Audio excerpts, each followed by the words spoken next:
Chapter 5. Now will I sing to my well-beloved a song of my beloved touching his vineyard. My well-beloved hath a vineyard in a very fruitful hill, and he fenced it, and gathered out the stones thereof, and planted it with the choicest vine, and built a tower in the midst of it, and also made a winepress therein. And he looked that it should bring forth grapes. And it brought forth wild grapes. And now, O inhabitants of Jerusalem and men of Judah, judge, I pray you, betwixt me and my vineyard. What could have been done more to my vineyard that I have not done in it? Wherefore, when I looked that it should bring forth grapes, brought it forth wild grapes? And now go to, I will tell you what I will do to my vineyard. I will take away the hedge thereof, and it shall be eaten up, and break down the wall thereof, and it shall be trodden down, and I will lay it waste. It shall not be pruned nor digged, but there shall come up briars and thorns. I will also command the clouds, that they rain no rain upon it. For the vineyard of the Lord of hosts is the house of Israel, and the men of Judah his pleasant plant. And he looked for judgment, but behold, oppression, for righteousness, but behold, a cry. Woe unto them that join house to house, that lay field to field, till there be no place, that they may be placed alone in the midst of the earth. In mine ears, said the Lord of hosts, of a truth many houses shall be desolate, even great and fair, without inhabitant. Yea, 10 acres of vineyard shall yield 1 bath, and the seed of an homer shall yield an ephah. Woe unto them that rise up early in the morning, that they may follow strong drink, that continue until night, till wine inflame them. And the harp and the viol, the tabret and pipe and wine are in their feasts, but they regard not the work of the Lord, neither consider the operation of his hands. Therefore my people are gone into captivity, because they have no knowledge. And their honorable men are famished, and their multitude dried up with thirst.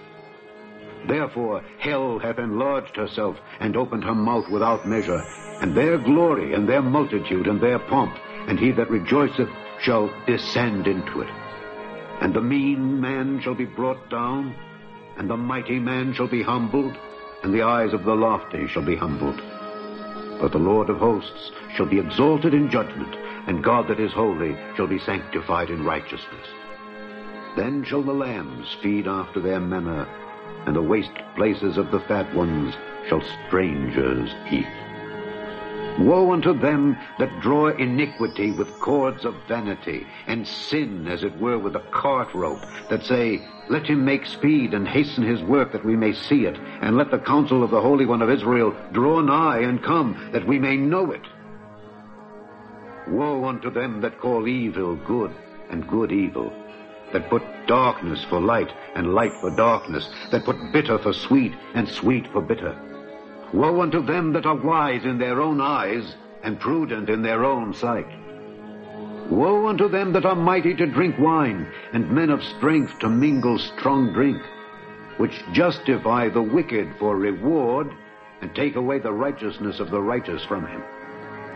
Therefore, as the fire devoureth the stubble, and the flame consumeth the chaff, so their root shall be as rottenness, and their blossom shall go up as dust, because they have cast away the law of the Lord of hosts, and despised the word of the Holy One of Israel.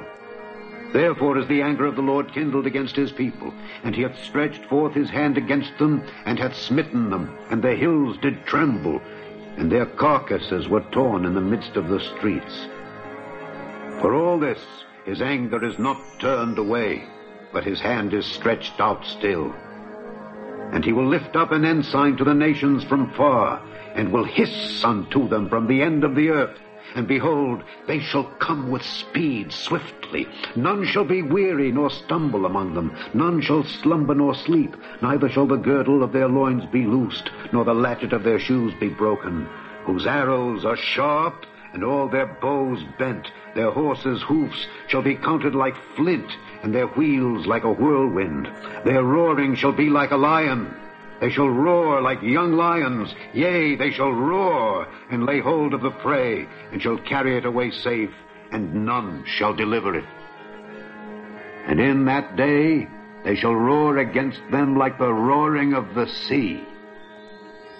And if one look unto the land, behold darkness and sorrow, and the light is darkened in the heavens thereof.